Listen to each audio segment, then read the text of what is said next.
इस्लामाबाद, जहां पर सईद गनी मीडिया से गुफ्तगू कर रहे हैं। उनके अल्फाज, उनका लहजा, उनकी बॉडी लैंग्वेज ये सब वाज़े कर रही थी कि हुकूमत किसी भी कीमत पर हर हाल में सेनेट के चेयरमैन का इलेक्शन जीतना चाहती है। और कल सुबह जब हलफ बर्दारी का आगाज़ होना था नए मुंतखब सेनेटर्स का, उससे पहले हमारे दो सेनेटर्स मुस्तफ़ा नवाज़ खोखर साहब और डॉक्टर मुसद्दिक मलिक, उन्होंने वो सब आपने देखा है कि उन्होंने किस तरह सेनेट के हॉल में और पोलिंग बूथ के लिए बनाए गए उस बॉक्स के अंदर से खुफिया कैमरे जो हैं वो पकड़े और उसकी तस्वीर और उसकी वीडियोस आप सब ने देखी। ये एक मंसूबा था जिसके ज़रिए इस नालायक नाहल हुकूमत ने अपने वोटर्स को भी खौफज़दा करने के लिए डरा धमका करके कहीं वो वोट यूसुफ रज़ा गिलानी साहब को ना कर दें, इस बात को यकीनी बनाने की कोशिश की। और मेरा अंदाज़ा है कि उन्होंने ज़रूर अपने वोटर्स को आगाह किया होगा कि हमें पता चल जाएगा कि तुम वोट कहाँ कर रहे हो। ये कैमरे वाला जो एक ड्रामा बेनकाब हुआ, साजिश पकड़ी गई, चोरी पकड़ी गई, उसके बाद इन बेशर्मों की आप हालत देखें कि बजाय इसके कि वो ये कहें कि ये गलत था और इसकी तहकीकात कराएंगे, उन्होंने पहले ये कहा कि जी ये तो सीसीटीवी कैमरे थे। फिर उसके बाद कहते हैं ये ऑपोजिशन ने लगाए थे। तो भाई अगर ऑपोजिशन ने लगाए थे तो फिर चेयरमैन सेनेट को तो बरतरफ करो नौकरी से, क्योंकि हॉल तो उसकी कस्टडी में है, उसकी जिम्मेदारी थी कि वो ये सारी चीज़ें यकीनी बनाए। लेकिन खैर ये हुआ। अब जब ये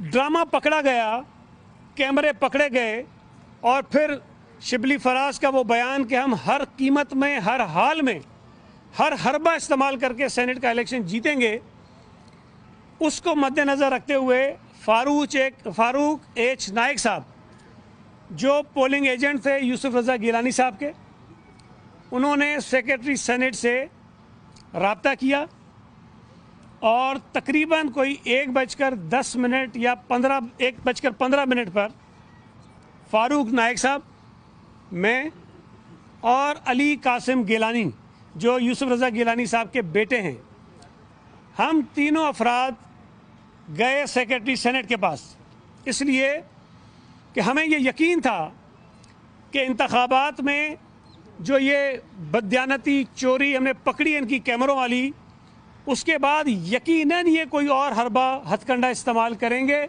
जिससे ये इलेक्शन को चोरी करने की और जीतने की कोशिश करेंगे। हमने अपने खदशात सेक्रेटरी सेनेट के सामने रखे। हमने उसे बताया कि क्या क्या मज़ीद चीज़ें ये कर सकते हैं और अगर ये चीज़ें हुई तो हम खामोश नहीं बैठेंगे, उसकी जिम्मेदारी आप पर आयद होगी। हमने उनसे कहा कि हो सकता है कि आपके पास जो कि ये बैलेट पेपर छपे हैं, अगर सेनेट के हॉल में, जाहिर है कि पूरा सेक्रेटरी उसका कस्टोडियन है, उसकी जिम्मेदारी है, उसके होते हुए रात के अंधेरे में वहाँ कैमरे लगाए जा सकते हैं, वहाँ और इक्विपमेंट फिक्स किए जा सकते हैं, तो बैलेट पेपर जो सेनेट सेक्रेटेरिएट नहीं छापे हैं उसमें भी गड़बड़ होगी और उस पर किसी किस्म के कोई निशानात आप पहले से लगाएंगे और वो बैलेट पेपर आप हमारे वोटर्स को देंगे और जब गिनती होगी तो आप ये कहेंगे कि जी इन बैलेट पेपर्स के ऊपर पहले से निशानात हैं, लिहाजा ये बैलेट पेपर हम रिजेक्ट करते हैं। इस खदशे का इजहार हमने किया और हमने उसे कहा कि हम भी देखेंगे और आपने यकीनी बनाना, ये आपकी जिम्मेदारी है कि किसी बैलेट पेपर के ऊपर कोई निशान नहीं होना चाहिए। ये और बातचीत हुई थी काफ़ी देर उनके साथ। फिर उनसे हमने कहा कि अक्सर ये होता है कि जो वोटर होते हैं वो कैंडिडेट के नाम के ऊपर मोहर लगाते हैं, एग्जैक्टली अल्फाज से कि नाम के ऊपर मोहर लगाते हैं, तो क्या वो ठीक होता है या गलत? सेक्रेटरी सेनेट साहब फरमाते हैं कि नहीं, वो वोट बिल्कुल ठीक होता है क्योंकि वो उस बॉक्स के अंदर होगा। ये सेक्रेटरी सेनेट ने कहा है, मैं उसका विटनेस हूँ, अली कासिम गिलानी उसका विटनेस है, फारूक एच नाइक जिसका कल उन्होंने इजहार भी किया असेंबली में, सेनेट में, वो इसके विटनेस हैं। हमारे सामने ये बात हुई।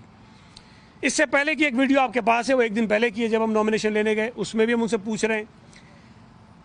अगले दिन जब ये वोटिंग का अमल जारी था, एक हमारे वोटर शेरी रहमान साहब के पास गए, साहिबा के पास गए और उनसे ये कहा कि जी किसी ने नाम के ऊपर मोहर लगा दी है, तो क्या ये वोट सही है कि गलत है।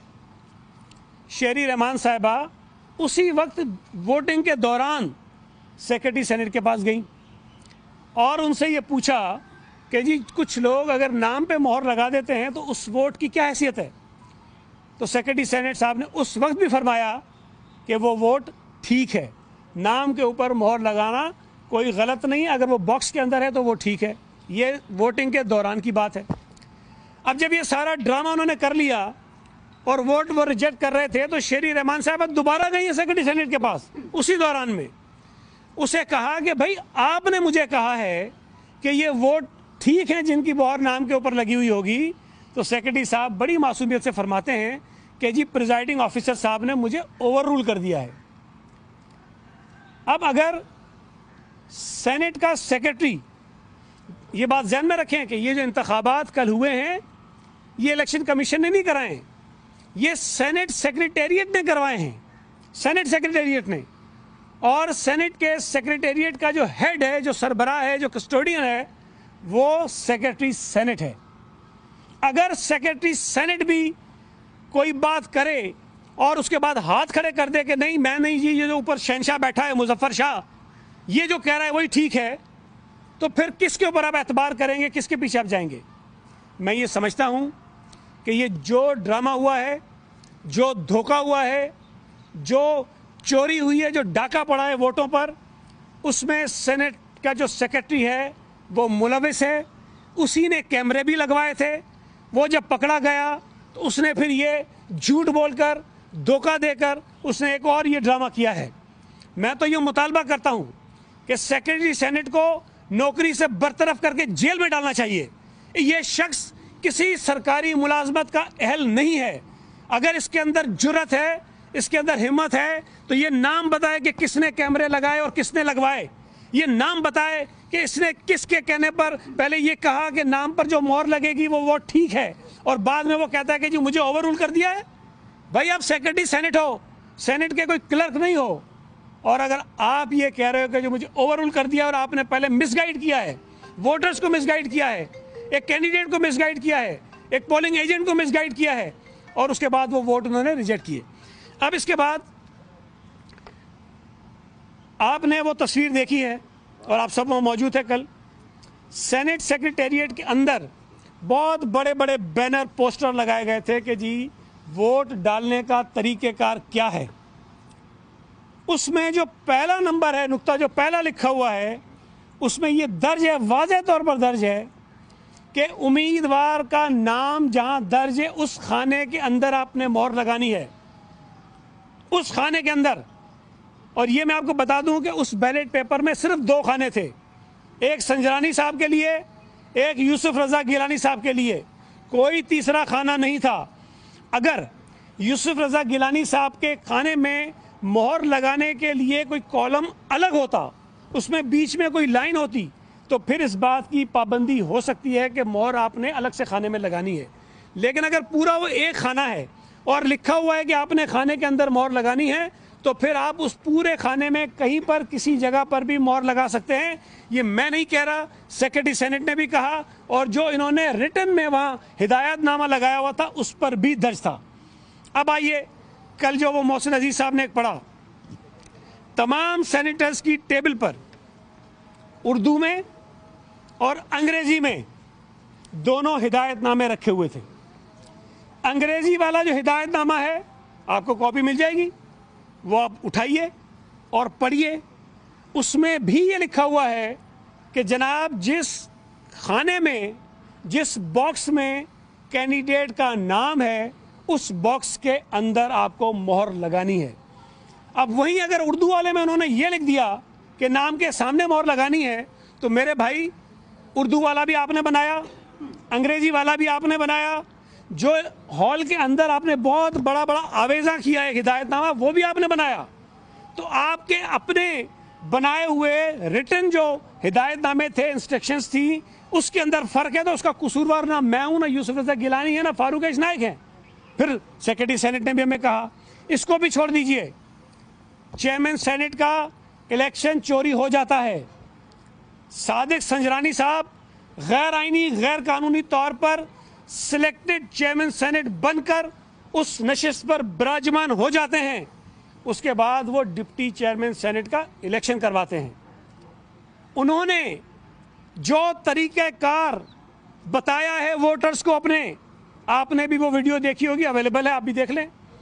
उस अपने संजरानी ये कह रहा है, वोटर्स को ये समझा रहा है कि आपको एक बैलेट पेपर दिया जाएगा, उस बैलेट पेपर पर उर्दू में दोनों उम्मीदवारों के नाम लिखे हुए हैं और आपने उस बैलेट पेपर को लेकर बॉक्स के अंदर जाना है और उस बूथ में आपने जो कैंडिडेट के नाम वाला बॉक्स है उस बॉक्स में मोहर लगानी है। ये संजरानी ने गैर कानूनी तौर पर उस नशिस्त पर बैठने के बाद कहा है। अब अगर ये चीज़ें इतनी वाज़ेह हैं कि मोहर एक बैलेट पेपर पर अगर 2 लगी हुई थी, वो रिजेक्ट हुआ, हम उसको चैलेंज नहीं करते, वो बिल्कुल रिजेक्ट होना चाहिए, ये कानून के मुताबिक रिजेक्ट होना चाहिए कि 2 मोहरें उस पर लगी हुई थी दोनों उम्मीदवारों के सामने। लेकिन 7 निशानात यूसुफ रज़ा गिलानी साहब के बॉक्स में लगे हुए थे, उनके नाम पर लगे हुए थे, और उसको उस शहनशाह ने, जो मुजफ्फर शाह साहब हैं, उनका रौनत आमेज़ लहजा, उनका रवैया, उनके अल्फाज आपने खुद सुने हैं। कहीं से वो आपको लग रहे थे कि कोई गैर जानिबदार आदमी बैठा है। अगर इमरान खान भी बैठा होता वहाँ शायद उसका रवैया लहजा भी ये नहीं होता। अगर वहाँ संजरानी खुद भी बैठा होता तो शायद उसका लहजा और रवैया ये नहीं होता जो मुजफ्फर शाह का था। मुझे लगता है कि मुजफ्फर शाह को फ़ोन के अलावा भी बहुत कुछ आया था, क्योंकि फ़ोन पर इतनी ताबेदारी नहीं हो सकती है। मुझे नहीं पता कौन सी कमज़ोरियाँ हैं, कौन सा दबाव है, कौन सी ऐसी नौकरी है, कौन सी ऐसी खिदमत गुजारी है जो मुजफ्फर शाह साहब ने ये सारी कुछ किया है। मैं वाज़ेह तौर पर कहना चाहता हूँ कि मुजफ्फर शाह साहब ने कल बददियानती पर मबनी एक अपनी रूलिंग दी है, गैर कानूनी रूलिंग दी है। 7 वोट उन्होंने गलत मुस्तरद किए हैं और ज़बरदस्ती संजरानी को, जो हारा हुआ शख्स है जिसके 48 वोट हैं, उसको एक 49 वोट लेने वाले कैंडिडेट के मुकाबले में कामयाब करवाया है। मैं एक और भी गुजारिश कर दूं आपसे, मैं भी टीवी पर भी देख रहा था और कल शायद कुछ जो हमारे तज्जिया निगार होते हैं उनकी बातें भी मैं सुन रहा था। एक तासुर ये लिया जा रहा है कि शायद इन 7 लोगों ने जानबूझकर अपना वोट ख़राब किया है। मैं इस तासुर को मुस्तरद करता हूँ। मैं ये बात 100% यकीन के साथ आपको कह रहा हूँ, 100% यकीन के साथ, कि एक शख्स ने डबल मोहर लगाई है, कौन है मुझे नहीं पता। बाकी ये 7 वोट बिल्कुल जेन्युइन वैलिड वोट हैं और हमारे वोटर्स ने सही वोट डाले हैं। उन्होंने जानबूझकर वोट ख़राब नहीं किए हैं। अगर किसी को जानबूझकर वोट ख़राब करना होता तो 2 मोहरें लगाना उनके लिए आसान काम है, जो कन्फर्म रिजेक्ट होता है वोट। अपने आप को खाली बैलेट पेपर छोड़ के आ जाना एक आसान काम है कि वो वोट रिजेक्ट हो जाता है। वो बॉक्स के बाहर मोहर लगा दें, वोट रिजेक्ट हो जाता है। तो अगर किसी की नीयत ये होती कि हमने वोट ख़राब करना है, तो मैं समझता हूँ कि इससे ज़्यादा बेहतर तरीके हो सकते थे वोट को ख़राब करने के। ये वोट ख़राब नहीं हुए हैं, ये जेन्युइनली लिजिटिमेट वैलिड हमारे 7 वोट हैं और हमारे वोटर्स ने ईमानदारी से, दयानतदारी से अपनी पार्टीज़ की हिदायत के मुताबिक अपने उम्मीदवार को वोट दिया है। तो ये तासुर जहाँ कहीं भी हो रहा है वो बिल्कुल सरियन गलत है, क्योंकि मुझे मेरे सामने सेक्रेटरी सेनेट ने ये कहा, शेरी रहमान को सेक्रेटरी सेनेट ने ये कहा जो हिदायतनामा लिखा हुआ था उस पर दर्ज था।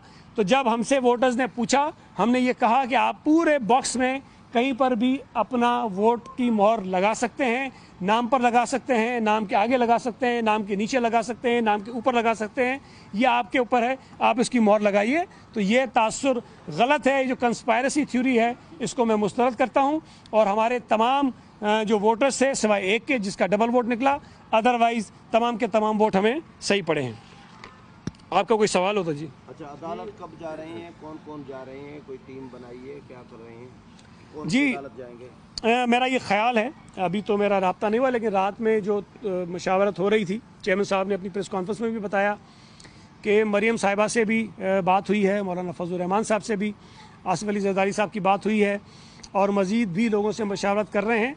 तो इम्कान तो ये था कि शायद आज ही जो पिटीशन है वो ड्राफ्ट होगी और वो अदालत में जाएंगे। लेकिन दो ऑप्शंस जो हैं जिस पे बात हो रही थी, और यकीनन फैसला पीडीएम की क़यादत करेगी कि हमने अदालत में किस वक्त जाना है, और नो कॉन्फिडेंस जो है अगर फैसला हुआ, इत्तफाक हुआ, तो वो हमने कब करना है। तो दोनों ऑप्शंस जो हैं वो अवेलेबल हैं। लेकिन हम इस दिन दहाड़े पड़ने वाले डाके पर, चोरी पर, बेशर्मी से एक हारे हुए शख्स को सेनेट के चेयरमैन की नशिस्त पर बिठाने पर हम खामोश नहीं बैठेंगे, और हम इसको प्रॉपर तरीके से, कानूनी तरीके से भी और सियासी तरीके से भी एजिटेट करेंगे। साहब, अभी इसके आगे जो आप अदालत में जा रहे हैं, आइन कहता है कि पार्लियामेंट के अंदर जो प्रोसीडिंग है उसको किसी भी कोर्ट में चैलेंज नहीं किया जा सकता। तो क्या आइन की ये जो क्लासेस हैं या आर्टिकल्स हैं, ये आपके आड़े नहीं आएंगे? और दूसरा, आपने बार बार वोट के तरीक़ेकार के हवाले से सेक्रेटरी सेनेट से दरियाफ्त किया। आप खुद सेनेटर रहे हैं, फारूक एच नायक साहब चेयरमैन रहे हैं, बहुत सीनियर पार्लियामेंटेरियंस हैं आपके पास। तो आपको पता है जब प्रिजाइडिंग ऑफिसर होता है तो उसके पास ही अख्तियारात होते हैं, तो आप लोगों ने क्यों नहीं? मैं थोड़ी सी आपसे अर्ज़ करूं, प्रिजाइडिंग ऑफिसर शहंशाह नहीं होता, प्रिजाइडिंग ऑफिसर खुदा नहीं होता, प्रिजाइडिंग ऑफिसर के कोई मैं वो अल्फाज नहीं इस्तेमाल करना चाहता, उसके बड़ों का राज ही नहीं होता कि वो जो मर्ज़ी फ़ैसला करे, उसको कानून और रूल्स के मुताबिक चलना होता है। जो रूल्स उन्होंने खुद लिख के लगाए, ये कानून को सपोर्ट नहीं करता। ये देखें, अगर आप सेनेट के रूल्स पढ़ें, उसमें भी वोट डालने का तरीक़ेकार दर्ज नहीं है। ये सेनेट ने अपनी एक प्रैक्टिस बनाई हुई है कि जिस तरह करना, फिर लिख के लगाया है उन्होंने। भाई, जो लिख के लगाया है, अगर उस पर मैं अमल ना करूँ, अगर सेक्रेटरी सेनेट जो कह रहा है उस पर मैं अमल ना करूं, अगर संजरानी बैठ के खुद जो कह रहा है उस पर मैं अमल ना करूं, तो सिर्फ मैं मुजफ्फर शाह से पूछूं कि आपकी ख्वाहिशात क्या हैं, आप किस तरह वोट को वैलिड मानेंगे, मुझे बताइए कि निशान कहाँ लगाना चाहिए, तो वही वैलिड होगा। तो मैं ये समझता हूं कि मुजफ्फर शाह साहब ने जो कुछ किया, उन्होंने अपने आप को बेनकाब किया है। उम्र के इस हिस्से में आकर इतनी जिल्लत उठाने की हिम्मत जो है वो मुजफ्फर शाह के अंदर ही हो सकती है। कोई शख्स जिसके अंदर शर्म हया के रत्ती बराबर भी कोई चीज़ हो, वो ये हरकत नहीं कर सकता है। लेकिन मुझे नहीं पता कि किसकी नौकरी उन्होंने पक्की की है, और इस उम्र में आकर कौन सी नौकरी वो पक्की करना चाहते थे, वो बहरहाल वक्त के साथ साथ आपके सामने आ जाएगा। लेकिन ये तासुर आपका बिल्कुल गलत है कि हम मुजफ्फर शाह से पूछते कि बताइए वोट कैसे पड़ेगा। तरीक़ेकार दर्ज था, सेक्रेटरी सेनेट ने बता दिया, रिटन जो हिदायत मौजूद थी उसमें दर्ज था, और उसके मुताबिक वोट पड़े, वो वोट बिल्कुल दुरुस्त है। प्रोसीडिंग चैलेंज हो सकती है? देखें, मेरी सुने, मैं आपको एक बताऊं, यूसुफ रजा गिलानी साहब की जो डिस्क्वालिफिकेशन हुई थी, ये जो तरीक़ेकार था वो तो ये था कि स्पीकर साहब को ये इख्तियार था कि वो इलेक्शन कमीशन को भेजें कि आया गिलानी साहब डिस्क्वालीफाई हुए कि नहीं हुए। वो स्पीकर जो आज इनकी कैबिनेट की मिनिस्टर हैं, उनकी एक रूलिंग है, उनका एक ख़त है जो उन्होंने यूसुफ रज़ा गिलानी साहब के हक़ में लिखा था, और उसमें उन्होंने कहा था कि यूसुफ रज़ा गिलानी साहब डिस्क्वालीफाई नहीं होते, उन्होंने कोई ऐसा काम नहीं किया है। उसके बावजूद अदालत ने उनको गलत तरीके से डिस्क्वालीफाई किया और वज़ीर आज़म की सीट से उनको हटाया।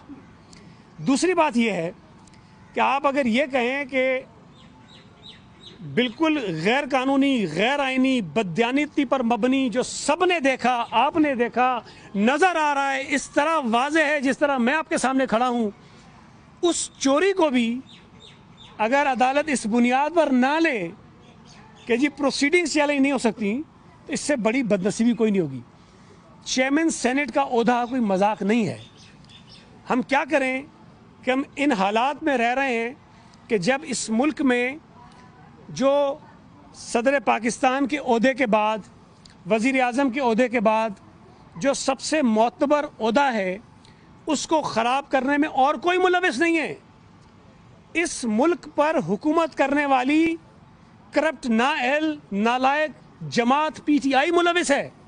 और मैं तो समझता हूँ कि पीटीआई एक बदनुमा दाग है जमहूरियत के ऊपर, पार्लियामेंट के ऊपर। मजीद खबरों और अपडेट के लिए देखते रहें KNN न्यूज़ लाइव, हर खबर तहकीक के साथ।